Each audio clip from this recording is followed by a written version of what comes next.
So, Camille and I are dog people. I don't know if y'all knew that or not, but we love dogs. And this is one of our dogs. Do I pick favorites of our dogs? Yes. And this dog right there, her name is Austin. She is my favorite. But we love Austin. We've had her since she was a puppy, and she's great. But there's a problem with Austin. Okay? We have a goal in our household to eventually not need kennels. I don't know if you've noticed, she's kind of a big dog there. So she kind of needs a big kennel. But we have a goal to not have to have kennels, and so we've tried it every once in a while to let her not be in the kennel when we leave. And, it works for a little bit until the last time we came home and our last couch pillow was shredded in the living room. I said I love my dog, right? I told you that. There may have been a conversation of maybe we could get rid of her. Don't judge me. Don't act like you've never done that. And so I was upset with the dog and the animal. And then I had to calm down and I had to cool down and say, you know what, I still love her, but she's going back in the kennel. So we are still a kennel household. And so it seems like this is a continuous cycle with her that we're praying one day gets broken. It's frustrated. I'm sure you're going to hear me up here having therapy sessions in maybe a month about a baby, okay? So I'm sure we'll be having more of these conversations. Can you all still hear me? Okay. Anyway, but speaking of ruts, I do think, though, as humanity, we hate ruts, right? I mean, think about it for a moment. How many of you have ever dealt with snow or ice or anything like that and you get stuck? Anybody? I remember one time, so my mom's here, I remember one time we were in Sherman and we were trying to go up a hill. It was icing and she had wanted to go help somebody, okay? Which was great, okay? You should always help people unless don't have a four-wheel drive car. Anyway, so we get out, we help this person and then we get stuck. I mean, and the car is, and it's a scary thing, okay? So we can't move. And then somebody comes out with kitty litter and saves the day, which is great. But we hate ruts, right? I don't like potholes. And I'm sure for those of you who own land, you don't like when people dig ruts in the ground of your property either, right? And so we don't like ruts. And I think even more so, we don't like when we get stuck in ruts. When we're stuck doing the same thing over and over and over and over again. I think when we start thinking about the ruts that are in our lives, we start thinking about addictions that we cannot get away from. No matter how hard we try, we still keep going back to the same thing. I think we start thinking about relationships. We keep going back to the same guy, but with a different kind of flavor and a different face. And we start to wonder, is this all there is ever going to be in my life? Is bad relationships after bad relationships? I leave every single time and I go back thinking it's going to be better this time. And it's not. Or maybe for some of you, you keep getting stuck with looking at images you should never, ever look at, and yet you find yourself drawn to those things. Or whatever your poison is, we find ourselves continuously going back to the same thing, thinking that this time is going to be different. And as we get older, and you guys have heard me say this about my own walk in faith before, but I thought by now things would have gotten easier, right? That I would have figured things out. And I think for some of you here that you get down and you think, by the time I was 57, I would have it figured out. And you guys laugh at me, and it gets discouraging because I was hoping age would fix all my problems. But unfortunately, that's not the true reality, right? And so we get stuck in ruts and we think we would have figured it out by now. And I also think there's a second conversation with this that we have to talk about. Not only do we have to think about ourselves, but I think we have to think about how we respond when others are in ruts, right? If you're ever like me, and this is something I know God is working on me and my heart, is that to not be frustrated and want to throw my hands up when other people are in ruts. And I'm like, can you not figure it out? Did we not just have this conversation not that long ago?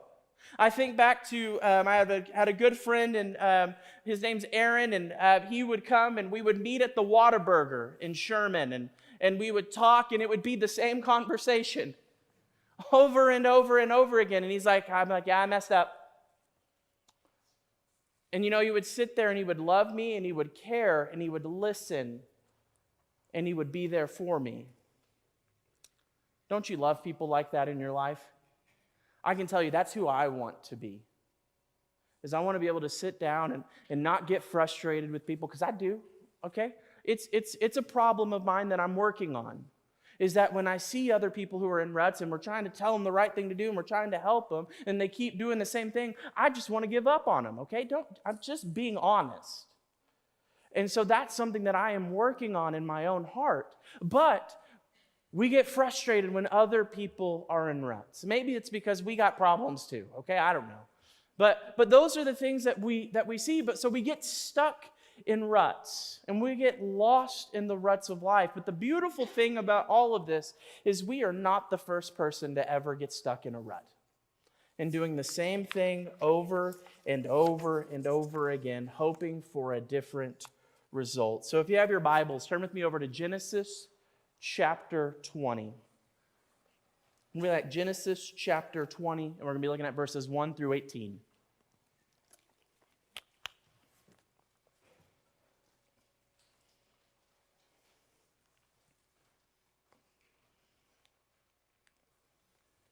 All right, Genesis chapter 20, starting in verse 1, it says this. Now Abraham moved on from there into the region of Negev and lived between Kadesh and Shur, and for a while he stayed in Gerar. And there Abraham said of his wife Sarah, "She is my sister." Then Abimelech, king of Gerar, sent for Sarah and took her. But God came to Abimelech in a dream one night and said to him, "You are as good as dead because of the woman you have taken. She is a married woman." Now Abimelech had not gone near her, so he said, "Lord, will you destroy an innocent nation? Did he not say to me that she is my sister? And didn't she also say he is my brother? I have done this with the clear conscience and with clean hands."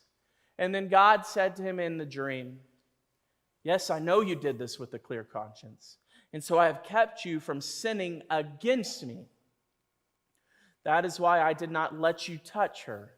Now return this man's wife, for he is a prophet, and he will pray for you, and you will live. But if you do not return her, you may be sure that you and all who belong to you will die."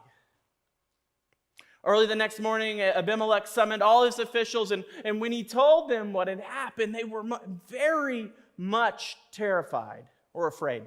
Then Abimelech called Abraham in and said, "What have you done to us? How have I wronged you that you have brought such great guilt upon me and my kingdom? You have done things to me that should never be done." And Abimelech asked Abraham, "What was your reason for doing this?" And Abraham replied, "I said to myself, there is surely no fear of God in this place, and they will kill me because of my wife. Besides, she really is my sister, the daughter of my father, though not of my mother, and she became my wife.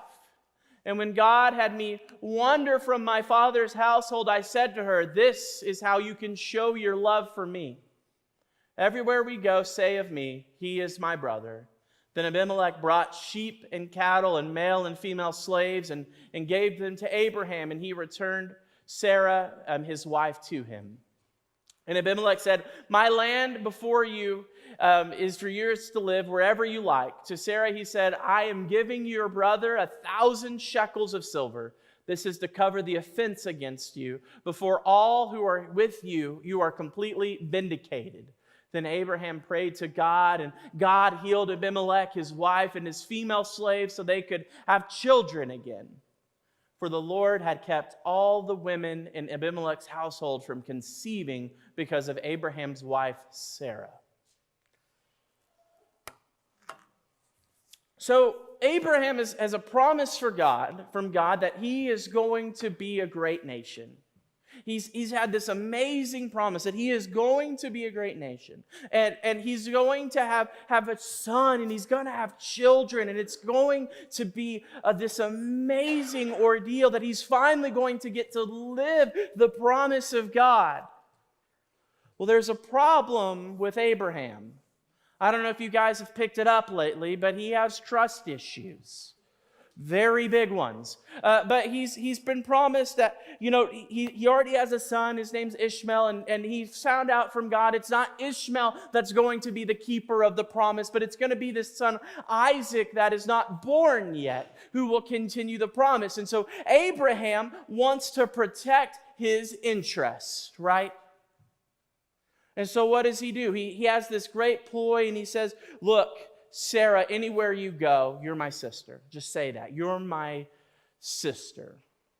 And so that's the safety valve that's in there. And so the family begins to move because they're nomadic. So the family moves, and the first thing Abraham does is he tells everyone that Sarah is my sister. Sarah is my sister. And so he does not have the ability to trust that God is going to protect him or provide. This is not the first time we've had this conversation. Let alone the first time that Abraham could have seen that God protects him. I mean, let's think about this. Let's just take a quick recap. What is the first thing we saw Abraham do? Is God calls him to a land that he would show him. And so Abraham leaves everything that he's ever known in Ur, and he goes to the place where God shows him. And then what happens is, we're finding ourselves in Egypt, and Abraham says that this is my sister. Then she's taken away, and then what happens is God prevails and God provides, and they end up becoming wealthy from the exchange. And yet Abraham didn't trust God there. And then we get to see the covenants that God makes with Abraham, that he's going to protect him, that he's his shield. Because remember, this conversation has already happened. And so he's being told that God's going to protect him, that God's going to provide, and all of these amazing things. And then we get to Sodom and Gomorrah, where Abraham is talking down God all the way down to 10 people. And we see this amazing moment in life where Abraham, I'm telling you, that is one of the best moments I've seen, is that he's able to have a conversation with God. He's able to boldly come before God, and he's able to talk him down from destroying Sodom and Gomorrah from, if you find 50 all the way down to 10. Yes, Sodom and Gomorrah was destroyed, but he was willing to communicate and have the faith with God. His name has been changed from Abram to Abraham. He's tried things his own way, and yet God says, "No, it's not your way, it's my way." And then we get over here to this moment with Abimelech, and here is Abraham doing the same thing he always does. He's too afraid to trust God when God has already said he would provide. I don't know if anybody's ever found themselves in that situation. Not y'all are perfect. But anyway, so this happens, and so he says that she is my sister, and then all of a sudden, and let's we have to realize here, because we're one chapter away. We're in 20, and can anybody guess what 21 is about? You can say it. The birth of Isaac. So what does that mean? Sarah's pregnant. Just throwing that out there. So she's pregnant. And now, so he should be protecting his wife and his unborn child, and yet she's my sister, and what happens is the king takes her away. The king takes her away. The thing that he should be protecting, his family and his family interest, is now gone again. And Abimelech, not knowing what's going on, because he's being told one thing and then finding out a different thing, not only has it affected Abraham, but let's be realistic, it affects Abimelech as well. Because what happens is God comes to Abimelech and says, hey, you're a dead man. You're a dead man. And he didn't know what was going on, because the text tells us he had no clue. It's like, how am I supposed to know? I'm being told one thing, and you're now telling me the truth is something completely different. And so here we go again, because when Abraham cannot trust God, other people end up suffering the consequences.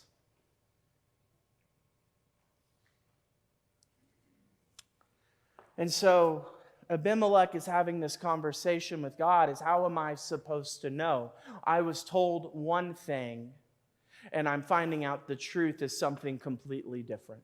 And so what happened is God tells Abimelech, I have not destroyed you because you did not know better. But you need to give this man his wife back. And I don't know if you guys noticed the little caveat at the end, that all of the women in the household can now not have children as long as Sarah's there. So there is that. But all of this is going on, and it's, how was I supposed to know? I did what I thought was right, but now I'm finding out that's not true. And so later that day, when Abimelech gets up, he summons everybody around him, and he starts to tell them, hey, this is what happened. God came to me and he told me that this woman that we took from that Abraham guy that he said was his sister is now going to destroy us because we took her. Yes, Abraham gave us his word. Yes, he said this, and we were led to believe. And maybe we should have done some more digging. Maybe we should have done some research. Maybe we should have had her tailed for a little bit and find out what's actually going on. But I took him at his word, and now we're in danger. And ultimately what happens is there's this awkward conversation that happens. You know, the kind of conversation you have when you know you've done something wrong. You know, when you're in the wrong and you have to go in and apologize. I don't know about you guys. It's tough to do that, to admit we're wrong at times, all right? But he has to go in and have this conversation with Abimelech, and Abimelech is like, what have I done against you? Like, did I say something? Did I rule wrong? Did I make a decree? Did I do something that has upset you to this amount that you would allow this to happen upon me and my household? This is dangerous. This isn't something you should do to your worst enemy. And then you have this weird conversation that we will not get deep into, but we find out that Sarah is his half-sister because it's on his dad's daughter, but not his mom. And anyway, so we see that this is the conversation. Well, she is my sister, so I'm not really lying here. I know I was putting you in danger, and you could have died because of me, but I want you to know I wasn't fully lying. That awkward conversation. And what happens then is they somehow talk through it, and God tells him, had told Abimelech in the dream that he will pray for you and I will release you. And so what happens is Abimelech pays Abraham restitution for taking his wife and I guess his unborn child and all of these things. And what happens is he provides him with more livestock and he provides them with more money and he's able to grow in wealth. And it's always interesting to me that God is always bailing out Abraham. And so what ultimately we have to understand is God provided a way for Abraham in the middle of his disbelief, because he cannot seem to quite figure it out yet. That God is going to protect him and that he will provide. Because that's what God has been doing the entire journey of faith for Abraham to this point. And God is faithful to Abraham when Abraham is not faithful to God. And so what we need to understand, if we're to break this down into one point, it's this. God will always provide for us in the ruts of our lives. Make no mistake, Abraham is in a rut of disbelief. He's in a rut of thinking that he knows better than God, whether we want to admit that or not. And so hopefully you are not consistently pawning off your spouse as your sister or brother, but I do believe we find ourselves in cycles that we cannot break. We find ourselves in pits where we keep doing the same thing, and we're frustrated with ourselves. We say things, as I said, I thought I would be further along than I am right now. I thought I would have it figured out. I thought that it would be easier by now. I thought it would be so much better now that I'm 30 than it was when I was 21. But I still realize that I still need a good God. But what that also means, though, is we have to give ourselves a little bit of a break at times. We have to understand that we are pushing further to becoming more like Christ. And that doesn't mean that we're going to have it all figured out. So we cannot, I always say this, we should always strive for perfection. We'll never reach perfection, but we can at least get better. And so we need to be willing to give ourselves a little bit of a break, but that doesn't mean we give up. So we have to keep pushing. But what that also means, number 2, is we have to be willing to show grace and give grace to those that are in our circles that cannot escape the ruts of their life. That means we have to learn this horrible thing that I dislike the most of all of the Christian disciplines: patience. We have to learn patience, and we have to learn to be consistent in encouraging one another. And when people start sounding like a broken record, guess what we get to do? It's really easy. We get to sound like a broken record too. But we should have patience just as God had patience with Abraham. Because God kept moving and kept trusting and kept knowing where Abraham needed to go. He kept making the same mistakes. He did it twice of saying, this is my sister. I've lost my wife. But you know what? God said, I'm going to have patience with you. Because I believe God will continue to keep pushing and moving us towards our final destination. And I wanted to take a moment, and I wanted us to think about 2 Corinthians 12:7. I believe it's through 9. I marked it, so give me just a moment and I'll read that to you. But 2 Corinthians 12:7 says this.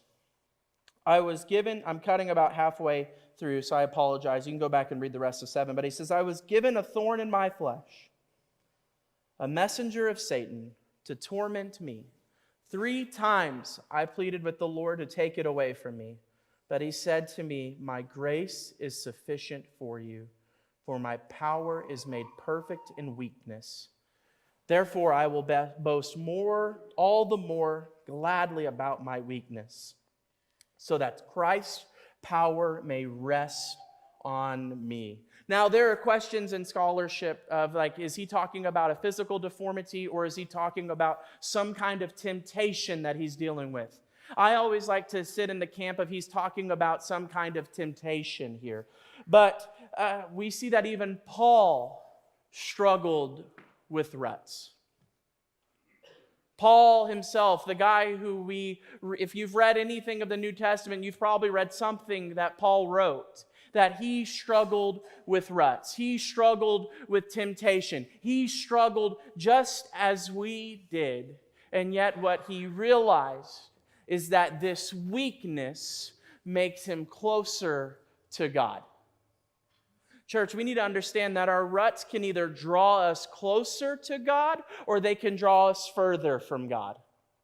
We can choose whether we're going to turn to God when we deal with and we come face to face with these ruts, or are we going to fall into that temptation and just live it? Because what our temptation should do, just like when you fast, should be a call and a sign to go and fall on your knees and pray to our good God. And you know what's interesting about this whole thing? You know, Paul isn't known for his thorn in his flesh, is he? We don't sit there and talk about the thorn in the flesh for Paul the entire time, right? No, because we talk about what Paul did and how he was willing to be a missionary and he was willing to be used by God and to grow the kingdom all around the Roman Empire because he was willing to be used. And he realized, I'm not going to let my sin or my temptation or all of these other things that will take away from my mission from God, but I will use that to turn to God. And just like whenever you fast and you feel hungry, you're supposed to pray. It's an opportunity to pray and come before our good God. Because here's the most important thing. Abraham's story did not end with Abimelech. It didn't. This is, we don't even think about Abimelech that often when we talk about Abraham. And yet Abraham is called the father of faith. Even though he had such a hard time having faith in God. But eventually, Abraham would be willing to listen to God and to take his son up to a mountain that he would show him and be willing to sacrifice his son. And then God said, I know you're faithful.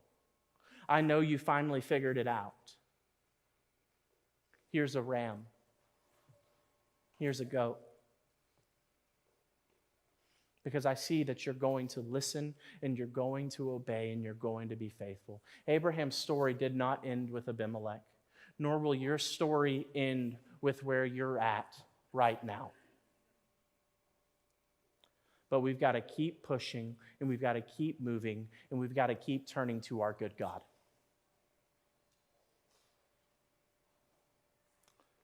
And I love saying this because if you're still breathing, you've still got an opportunity to change and to grow.